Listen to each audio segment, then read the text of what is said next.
Jirra jirtu akkam jirtu ilmaan Oromoo bakka jiraattanii egaa har'a waan baay'ee nama gaddisiisudha waan isinitti mufas bee mucaa isin footoo isaa asirratti argitan kun Sooraa Abdataa jedhama. Koomeediyaanii dargaggoo ola deemaa yeroo ammaa kanatti aartii Oromoo guddisuudhaaf gama koomeedii gama diraamaa gaggabaabaatiin aartii Oromoo guddisuuf hojjetaa jiru keessaa nama tokkodha. Egaa Sooraa Abdataan mucaa dargaggoo ola deemaa bifa koomeedii akkasumallee gama tiiktaakii isaatiin illee aadaa Wallaggaa shubbisuudhaan kan inni beekamu. Egaa har'a magaalaa Finfinnee keessatti Sooraa dhabnee jirra. Aartistoonni Oromoo akkasumallee gama koomeediis ta'u gama aartiidhaan gurraaf ija uummata Oromoo kan ta'an. Assalamu alaikum warahmatullahi wabarakatuh. Egaa mucaa kunis har'a akkasitti lubbuun isaa Har'a akkan marti haasa'uun dhufe.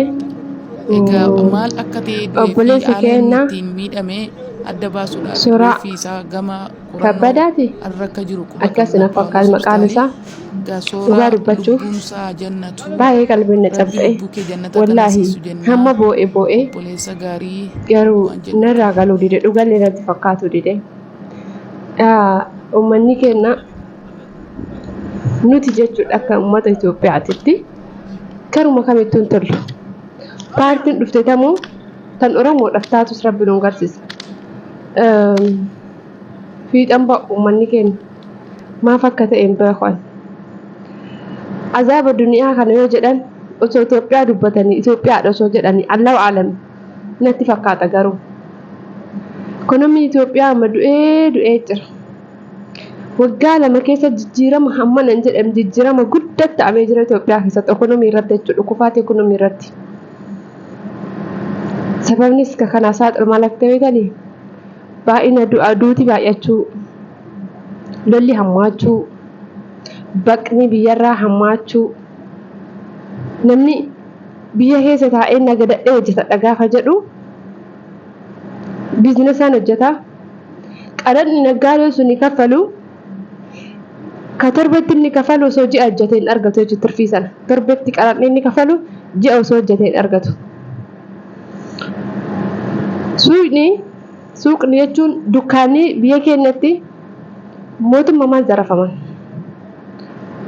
Kun taraatti taraa dhufe zarafa. Kun taraatti taraa dhufe zarafa. Kana dubbattuun hin qabdu. Laal xiyyitii afaanitti si qabaniiti. Kuma 20 fidisiin jedhan suuqa keessa seenanii jechuun halkan waraanni.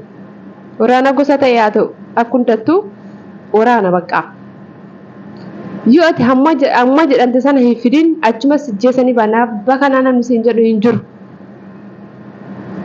Yoo kumatti 20 bakka awwaallattee boru idaa kafaluu heddee boru meeshaa fidachuu heddee katamaadhaaf walitti qabdee namarraa buustee halkan sana kumatti 20 itti kennite gasi dhiisan boru ka biraatti sitti dhufa. Magaalaa namni 5,000 irra hin jiraannerra poolisoota 500 fa'aa gadi duuchamee achirra patrooliidhaan gadduudanii achitti akkasitti qotaataran. Rakkinni amma naannoo Jimmaa keessa argaa jirtan kan naannoo Arsii keessa kutaa hunda keessa jira. Namni cidhaaf gabbahee ol galuu hin danda'u. Namni qotatee bahee galuu hin danda'u. Ka itti taphatu kaabine makaniin. Ka basaasu Oromoo. Wal basaasanii diinaaf wal kennuun, wal ajjeesuun, wal dararuun, wal hidhuun alagaa badhee dhufe. Dhufee miti Oromoo marraayi. Jireenyi biyya Oromiyaa keessaa akka teetteen nagadanne Oromoo masitti gufuu. Akka baatee hin qotanne Oromoo masitti gufuu. Gibirri xaa'oon wanti hundi qaaliidha qotuu hin dandeessu. Gaafa sanyii galchite giddiidhaan sirraa fuudhan sanyii kan kee midhaan kan kee hamma na galchi mootummaa siin jedhan. Biyya keessaa guuratti kara biyya ormaa erga mootummaan jechuudha osoo biyyi sun qooqa jiru. Abbaan tokko yoo kumtaala 10 galchu kumtaala 5 mootummaa gala. Hin bijachuu hin dandeessu.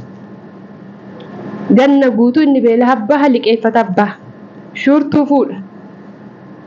Shuurtuudhaan ganna kana baha. Kaawolotiin bitee qallabaa kaan jalaa nyaachaa. Gaafa wanni deebee shuurtuu waggaan kafalamu itti dhalee darrabame wama keessa hin buutuu fi ammallee dhiigan jijjiirratti lafa faa gurguree waa faa gurguree shurtuu sana birraa kaffala. Kisaaran jechuudha. Gabareen akkanatti illachaan isaa cabee akkasitti gurra hidhanii gadi jilbiiffachiisanii tumaa jiran gabaree.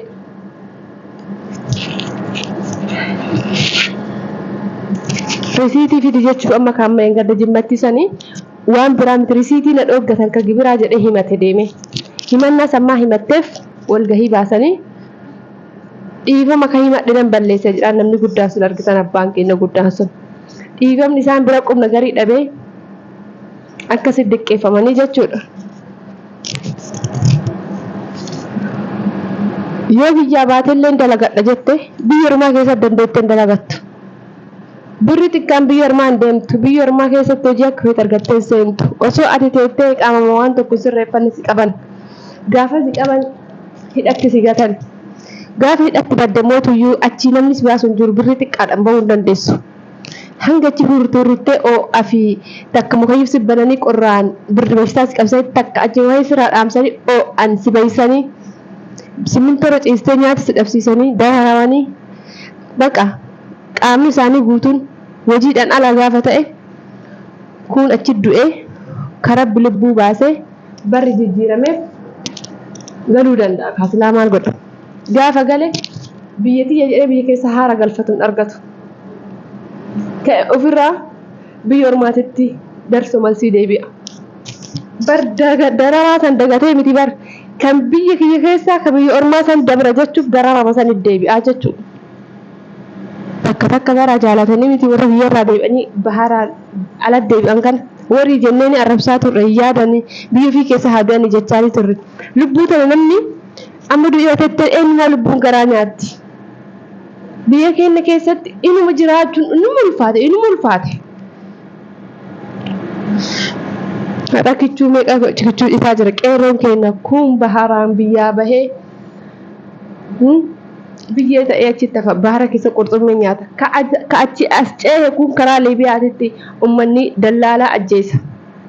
Kun wal gurguree achitti wal tumee wal baysa. Ta biyya ormaa bahillee hidhaa keessatti akkasitti arabni shamsa. Minni keenya kun akka jiraata qeerroon akka jiraata akka barakatti qeerroon abdiin biyyaa abdiin sabaa akka barakatti saba kijiba rabbiin jibbe paartii takkitti oromoo tana bilisoomsite arganii oromoo nagammaa. Ni akkamitti bilisoomsite ni akkamitti bilisummaa biraan kan akkamitti akkam taatee jijjiiramtee hojjettee jijjiiramuudhaaf.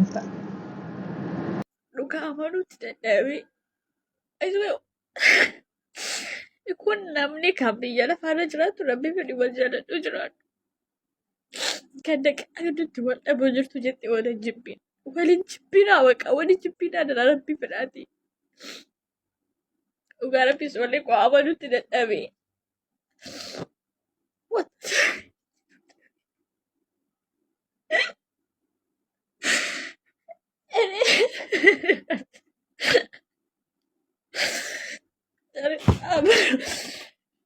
Amanuu dadhabee maasii alaa biyya oromaa jiru namni beeku takka du'ee beeku. Solee garuu baay'ee takka maqaa argiku.